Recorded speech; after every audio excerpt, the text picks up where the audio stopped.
something sinister going on with WandaVision. If you are unaware of the show, it is not what it initially looks like. The part that interests me is how the makers of this series achieve a creeping unease from episode to episode by simply using comedic tropes and takes to subvert our expectations. WandaVision is full of surprises. Firstly, it starts as a black and white show, but by episode 3 it is in full color. Secondly, so far each episode is set in a different decade. Episode 1 appears to be in 1950s, episode 2 in 1960s, and so on. But most importantly here, WandaVision uses audience laughter, or more accurately, forced audience laughter to creep you out.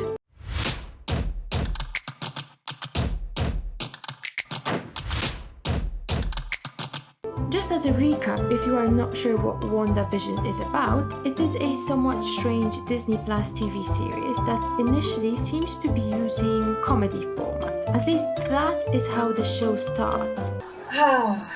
Kids. Can't control. No matter how hard you try. Elizabeth Olsen plays Wanda Maximoff and Paul Bettany plays Vision. The series is set in a blissful suburban Westview where Wanda and Vision appear to be leading a perfectly happy life. Except that Vision is in fact dead, and Wanda is effectively controlling all people living in Westview. They are either her prisoners or slaves, we are not sure. It's alright. No, please. Wanda won't even let us think about it. All is lost.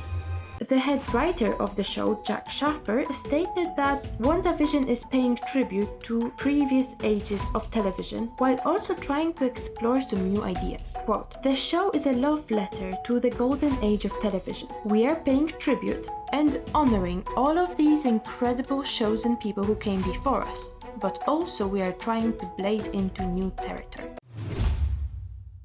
Here are 3 recurring techniques that allow the show to achieve ominous and sinister atmosphere that deepens as the series progresses from episode to episode. Firstly, there is an audience laughter, as is the case in many TV shows. Just once when I say suit up, I wish you'd put on a suit. I did, that one time. It was a blazer. But for WandaVision, the laughter is seemingly misplaced, yet at the same time it appears quite purposeful. Let me show you what I mean. Let's have a look at a quick example. Okay, those little boys and girls are counting on us. All of this is for the children. For the children. For the children.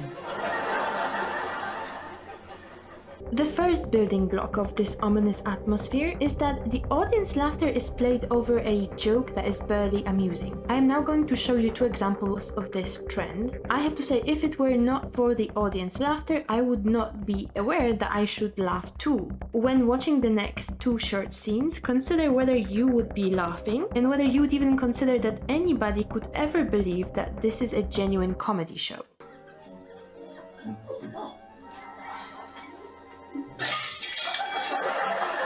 My wife for the flying saucers. My husband and his indestructible head. Aren't we a fine pair? Makes it simple for them. At 4 months, the fetus is about as big as a pear. At 5 months, papaya. 6, grapefruit. 7, pineapple. 8, honeydew. The second way that we can look at the comedic laughter used to achieve a feeling of unease in the viewer is considering that there are many moments where the invisible audience is laughing or a character seems to be cheerful but the situation unfolding in front of our eyes is dramatic or very sad. In the very beginning of the series, as her alleged husband is choking to death, Mrs. Hart, with a smile on her face and a forced cheerful voice, wants him to stop pretending. She wants him to quit it. Stop it! Stop it! Stop it! Stop it! Stop it! Later on in the show, when Wanda and Vision argue, the audience laughs and a cheerful music indicating the end of an episode continues to play even though the situation is quite unpleasant, the argument has not been resolved or even addressed. I spoke with Norm. Oh? I unearthed the man's suppressed personality and I spoke to him free of your oversight. He was in pain, Wanda. Vision. Listen, can we What? Watch TV? Turn in for the night so that you can change everything over again. No, Wanda. You can't control me the way you do then. Can't I?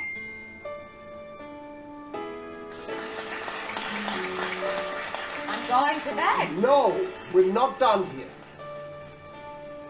What is the Maximoff anomaly? The what? I have to believe that this, whatever this is, was subconscious at first and that you only recently became aware of it. Aware of what? The forced laughter and the happy theme is clearly not appropriate and used on purpose. If you are enjoying this video, please consider leaving a like. It only costs you one click, but it means a lot to me. Also, more videos on comedic tools behind most hilarious TV characters are coming. If you let me know which one is your favorite. So subscribe if this is something you're interested in and leave me a comment below.